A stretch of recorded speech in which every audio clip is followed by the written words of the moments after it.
Hello மக்களே, இன்றைக்கி நமக்கு டெஸ்ட் டே. அதாவது நம்ம காயின்ஸ் எல்லாம் மனப்பாடம் பண்ணிட்டோமா, என்ன பேர் அப்படின்றதுக்காக என்னுடைய ஹஸ்பண்ட் எனக்கு வச்ச டெஸ்ட்டு தாங்க இது. இதில் பார்த்தீங்க அப்படின்னா, இந்த ட்ராலி எடுக்கணுன்னா $1 காயின் போட்டால் தான் இந்த ட்ராலி எடுக்க முடியுமா, திருப்பி ரிட்டர்ன் விடும்போது ட்ராலியை விட்டுட்டு காயினை எடுத்துக்கலாம் அப்படின்ற மாதிரி இவனுங்க ஒரு ரூல்ஸ் வச்சுருக்கானுங்க. இது தெரியாமல் எனக்கு எல்லா காயினையும் எடுத்து இதுவா இதுவா அப்படின்னு கேட்டேன். பண்ணல வேலை என் பக்கத்தில் இருக்கிற என் பையன் அதோ இதுதான் அப்படின்னு சொல்லிட்டு எனக்கு காட்டிட்டான். சரி ஓகே அப்படின்னு சொல்லிட்டு காயினை எடுத்து போட்டுருவோம்னு சொல்லிட்டு போட்டு எப்படியோ ஒரு வழியாக ட்ராலி எடுத்துட்டேன். ட்ராலி எடுக்கிறதுக்கு முன்னாடி வேணாங்க, ட்ராலிலாம் என்கிட்ட பேக் இருக்குது அதுவே போதும் அப்படின்னு. ஆனால் இல்லை ட்ராலி எடுத்துக்கலாம் அப்படின்னு என்னோட ஹஸ்பண்ட் சொன்னார். அப்போ அதோடைய அர்த்தம் எனக்கு புரியல. ஏன்னா ட்ராலி ஃபுல்லாக ரொம்ப இன்னொரு ட்ராலி எடுக்கிற நிலைமை ஆயிடுச்சு எங்களுக்கு. ஃபஸ்ட்டு ட்ராலியே பத்தாமல். அதுதான் யூஸ்வலாகவே நடக்கும்னு சொல்லிட்டு ஆல்ரெடி அவருக்கு தெரிஞ்சிருக்கு. அதனால் எப்படியும் அந்த $1 போட்டதும் கூட என்னால் அந்த ட்ராலியை எடுக்க முடியல. அவங்க ஏதோ கிளிப் ஏதோ பண்ணி வச்சுருந்தாங்க. அதுக்கப்புறம் ட்ராலியை ஒரு வழியாக எடுத்துகிட்டு உள்ளே போயிட்டு பர்ச்சேசிங்கை ஸ்டார்ட் பண்ணலாம் அப்படின்னு சொல்லிட்டு ஸ்டார்ட் பண்ண ஆரம்பிச்சிட்டோம். இங்கே பார்த்தீங்க அப்படின்னா எல்லா ப்ராடக்ட்டுமே கெனடியன் ப்ராடக்ட் மட்டும் இல்லாமல் இம்போர்ட்டட் ப்ராடக்ட்ஸும் நிறைய வச்சுருப்பாங்க. நிறைய மெக்சிகோது, அதுக்கப்புறம் யூஎஸோட ப்ராடக்ட்ஸு இங்கே நிறைய இருக்கும். அதை தவிர்த்து பார்த்திங்கன்னா சைனா ப்ராடக்ட்ஸ் இருக்கும். வெஜிடபிள்ஸு இது எல்லாத்துலேயுமே ரொம்ப லிமிட்டட் ப்ராடக்ட்ஸ் தான் நான் இந்தியன் ப்ராடக்ட்ஸ் இங்கே பார்த்தேன். மற்றபடி பார்த்திங்க அப்படின்னா நம்ம ஆஸ் யூஷுவல் ஒரு கடையில் வந்தாலே நம்ம எல்லா டைப் ஆஃப் ப்ராடக்ட்ஸும் ஃபுட்லேருந்து நான்வெஜ்லேருந்து ஆயிலேருந்து எல்லாமே நம்மளால் வாங்கிக்க முடியும். அந்த மாதிரி தான் இருக்கும். ஈவன் நிறைய இடத்துல பார்த்திங்கன்னா கிளாத்திங்ஸ் கூட இருக்கும். கிளாத்திங்ஸு, ஃபுட்வேர்ஸு, உங்களுக்கு ஸ்வெட்டர்ஸு, இந்த மாதிரி எல்லாமே வாங்கிக்க முடியும். சரி, இங்கே லைவ் பிளான்ஸு அந்த மாதிரியும் இங்கே நிறைய விற்பாங்க. ஆனால் வீட்டில் நம்ம எடுத்துகிட்டு வச்சோம் அப்படின்னா ஒரு சில பிளான்ஸ் தான் வளரும், ஒரு சில பிளான்ஸ் நமக்கு வளராது. நான் நிறைய ட்ரை பண்ணி பார்த்தேன் வீட்டில். இதெல்லாம் பார்த்திங்க அப்படின்னா பொக்கேக்காக கொடுக்குற இந்த பூக்கள்லாம் ஃப்ரெஷ்ஷாகவே வச்சுருந்தாங்க. ரொம்ப நல்லா இருந்தது.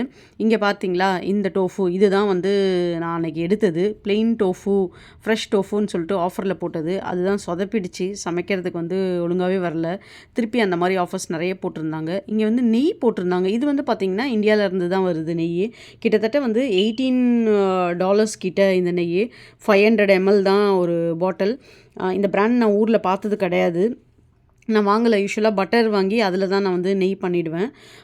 முக்கால்வாசி நேரம் பார்த்திங்கன்னா இந்த மாதிரியான ப்ராடக்ட் எல்லாமே நான் பார்த்துருவேன். நான் வந்த ஒரு 2 மாதம் பண்ண வேலையே என்னென்னா, சூப்பர் மார்க்கெட்டுக்கு போகிறது, எல்லாத்தோடைய விலையும் பார்க்குறது, கால்குலேட்டரை ஓப்பன் பண்ணுறது, கன்வெர்ட் பண்ணுறது, இதுதான் நான் பண்ணிகிட்ருந்தேன்.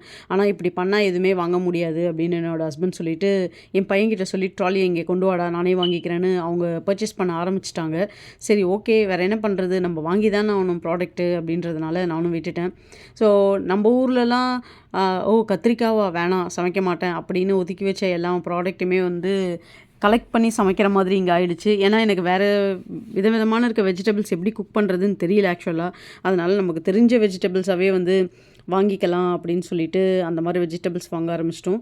ஆஸ் யூஷுவல் ஃப்ரூட்ஸும் பார்த்திங்க அப்படின்னா இங்கே ஒரு மாட்ரேட் ப்ரைஸில் தான் இருக்கும். நம்ம எப்படி கால்குலேட் பண்ணோன்னா, இப்போ புதுசாக நம்ம வரோம் ஒரு கண்ட்ரிக்கு அப்படின்னும் போது கண்டிப்பாக நம்மளோட கரன்சி வேல்யூவில் தான் நம்ம அதை கன்வெர்ட் பண்ணுவோம். அப்படி கன்வெர்ட் பண்ணும்போது பார்த்தீங்கன்னா, கிரேப்ஸ் எடுத்திங்கன்னா 1 கிலோ உங்களுக்கு கண்டிப்பாக ஒரு $1000, $1200 அந்த மாதிரி ரேஞ்ச் வரும். ஆனால் நம்ம ஊரோடைய ப்ரைஸ் நீங்கள் கால்குலேட் பண்ணிங்கன்னா மினிமம் $60 மேக்ஸிமம் ஒரு $350 தான் ப்ரீமியம் குவாலிட்டியே நமக்கு கிரேப்ஸ் இருக்கும். அதே போல் தான் ஒரு கீரைக்கட்டு ஒரு $10, $20, $30 ஒரு கீரைக்கட்டு நம்ம ஊரில் வாங்குகிறோம் அப்படின்னா இங்கே $300. இது எல்லாமே பார்த்திங்க அப்படின்னா அவங்களுக்கு இம்போர்ட்டு, அதோடைய காஸ்ட்டு, அதுக்கப்புறம் ஷிப்பிங் காஸ்ட், இது எல்லாமே சேர்த்து தான் இந்த கண்ட்ரியில் அதை நமக்கு போடுவாங்கன்றதை ஃபஸ்ட் நம்ம தெரிஞ்சுக்கணும். அது மட்டும் இல்லாமல் இங்கே நம்ம ஏர்ன் பண்ணுறதும் இந்த ஊரோட வேல்யூ மணி தான் நம்ம ஏர்ன் பண்ணுறோன்றதுனால அதுக்கேற்ற மாதிரி இங்கே ப்ராடக்ட்டை வாங்கி நம்ம சர்வை பண்ண முடியும் தான். பட்ஜெட் போட்டு ப்ராப்பராக நம்ம ரன் பண்ணுறோம் ஃபேமிலியே போது கண்டிப்பாக நம்மளோட இன்கம்க்கு ஏற்ற மாதிரி இங்கே பண்ண முடியும்.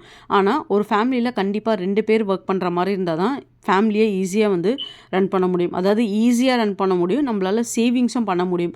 நான் அடுத்தது அதை பிளான் தான் பண்ணிகிட்ருக்கோம். எப்படி சேவிங்ஸ் பண்ணுறது, இருக்கிறதுல இருந்து ஒரு 2 பேர் ஒர்க் போகிறோம் அப்படின்னா எப்படி நம்ம ஒரு பட்ஜெட் ஃப்ரெண்ட்லி போட்டு ஃபேமிலி ரன் பண்ணணும் அப்படின்ற மாதிரி. ஸோ எனக்கு அது ஒர்க் அவுட் ஆச்சு அப்படின்னா கண்டிப்பாக வந்து அதை உங்ககிட்ட நான் ஷேர் பண்ணுறேன் எப்படி நம்ம பண்ணுறது அப்படின்னு சொல்லிட்டு.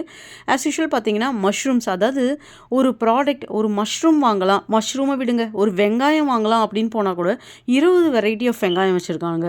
ஒரு தக்காளி வாங்கலாம்னா அதில் ஒரு 15 வெரைட்டி ஆஃப் தக்காளி வச்சுருக்காங்க. எனக்கு எதை வாங்குறது அப்படின்றதே ஒரு பெரிய கன்ஃபியூஷன். காலையில் கடைக்கு போனோன்னா எப்படியும் மதியம் கிட்ட ஆகிடுது.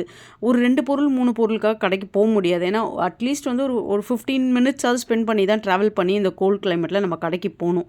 அப்படி போய் ஒரு 2 பொருளுக்காக போக முடியாதுன்றதுனால வீக்லி ஒன்ஸே நாங்கள் எல்லாமே வந்து வாங்கிடுவோம். ஸோ மெயினாக பார்த்தீங்கன்னா ஃப்ரூட்ஸில் வாழைப்பழம் கண்டிப்பாக வாங்கிடுவோம். வாழைக்காய் மாதிரி தான் அது இருக்கும் பார்க்குறதுக்கு, ஆனால் வாழைப்பழம் இது வந்து பார்த்திங்கன்னா ஒரு பழம் இருக்குது பார்த்தீங்களா, அந்த ஒரு பழம் வந்து நமக்கு ரேட்டு போட்டிருப்பாங்க 80 சென்ட்ஸு, 90 சென்ட்ஸு, $1 இதிலே இது ஆர்கானிக்கா அப்படின்னு போட்டிருப்பாங்க. தக்காளியெல்லாம் பார்த்தீங்க அப்படின்னா ஆஸ் யூஷுவல் வந்துட்டு நமக்கு மினிமம் நமக்கு ஒரு $120 அது வந்துடும். இதில் மட்டும் இல்லாமல் இதில் கேஜின்னு வைக்க மாட்டாங்க, பவுண்ட்ஸுன்னு சொல்லுவாங்க. அதாவது அரை கிலோ தான், அரை கிலோ வந்து பார்த்திங்கன்னா $120 அந்த மாதிரி ரேஞ்சில். இந்த மாதிரி டிஃப்ரெண்ட் வெரைட்டிஸ் இருக்கும். ஒரு சில வாட்டி பார்த்திங்க அப்படின்னா ஆஃபர்ஸும் போட்டிருப்பாங்க. இது வந்து பார்த்திங்கன்னா மாம்பழம் 2 வந்து $3 நமக்கு. ஸோ அந்த மாதிரி போட்டிருப்பாங்க. அது பார்த்திங்கன்னா கிட்டத்தட்ட வந்து ஒரு $180, டேக்ஸோடு ஒரு $200 3. இது வந்து லைம் ஜூஸு. இந்த லைம் ஜூஸை பார்த்திங்கன்னா இந்த மாதிரியான டப்பா, பிளாஸ்டிக் டப்பாவில் வந்து நமக்கு பியூர் லைம் அப்படின்னு தான் சொல்கிறாங்க, 100%. இதில் அடைச்சி வச்சுருவாங்க. இங்கே இருக்கிற லைமும் பார்த்திங்கன்னா இப்படி தாங்க இருக்கும். இது இந்த பாட்டில் எவ்வளோ பெருசு இருக்குது, இதே பெருசு தான் அந்த லைமும் இருக்கும். நமக்கு ப்ராடக்ட்டை பொறுத்தளவுக்கு இது இல்லை, இங்கே கிடைக்கல அப்படின்னு நம்ம சொல்லவே முடியாது. எல்லா டைப்ஸ் ஆஃப் ஃப்ரூட்ஸும் நமக்கு இருக்கும், எல்லா டைப்ஸ் ஆஃப் வெஜிடபிள்ஸும் இருக்கும். அதே போல் நம்ம ஃப்ரெஷ்ஷாக எக்ஸ்பெக்ட் பண்ணுறோன்னா ஃப்ரெஷ்ஷாகவும் நம்ம வாங்கிக்கலாம், இல்லை ஃப்ராசனாக தான் நமக்கு வேணும்னா ஃப்ராசனாகவும் வாங்கிக்கலாம். இதெல்லாம் வந்து பார்த்திங்க அப்படின்னா தேங்காய் மேலே வந்து அவங்க ஒரு ரேப் மாதிரி போட்டு வச்சுருக்காங்க, பிளாஸ்டிக் ரேப்பு, கொஞ்சம் ஃப்ரெஷ்ஷாகவே இருக்கட்டும்னு. ஆனால் தேங்காவை பொறுத்தளவுக்கு பார்த்திங்கன்னா நான் வாங்கி ட்ரை பண்ணி பார்த்துருக்கேன். நம்ம உடச்சி பார்த்தோம் அப்படின்னா கொஞ்சம் அழுகல் தேங்காய் எப்படி இருக்கும், ஆனால் கெட்டு போனது கிடையாது, ஆனால் அழுகல் தேங்காய் எப்படி இருக்கும் அந்த மாதிரி தான் இருக்கும். இதுவும் பார்த்திங்கன்னா ஆல்மோஸ்ட் நமக்கு ஒரு $120 ஒரு தேங்காய். இது கிராம் கணக்குலாம் கிடையாது, பீஸ் கணக்கு தான். நிறைய ஐட்டம்ஸ் இங்கே பீஸ் கணக்கு தான் போடுவாங்க. ஒரு பீஸ் மாதுளப்பழம் ஒரு பீஸுனா இந்த ரேட்டு, அதே போல் $2 இருக்கும் மாதுளப்பழம் உங்களுக்கு. அதே போல் எலுமிச்சப்பழம் ஒரு பீஸு, இந்த மாதிரி பீஸ் கணக்கு தான் இங்கே நிறைய ஐட்டம்ஸ் வந்து போட்டிருப்பாங்க. இது பார்த்திங்கன்னா 88 சென்ட்ஸு, கிட்டத்தட்ட ஒரு $50 ரேஞ்சுக்கு ஒரே ஒரு பழம். இந்த மாதிரி தான் நிறைய ரேட்ஸ் இங்கே இருக்கும். ஸோ நம்ம ப்ராப்பராக பார்த்து ஆஃபர்ஸில் இருக்கும் போது நம்ம ப்ராடக்ட் வாங்கினோன்னா நல்ல நமக்கு லாபமாகவே இருக்கும். ஸோ எப்போ ஆஃபர்ஸ்லாம் நமக்கு தெரியாது, ஆனால் ஆஃபர்ஸ் எப்போ போனோம் அப்படின்னா கண்டிப்பாக வந்து பட்ஜெட் போட்டு ஒரு ஃபேமிலியை வந்து இங்கே நம்மளால் ரன் பண்ண முடியும்.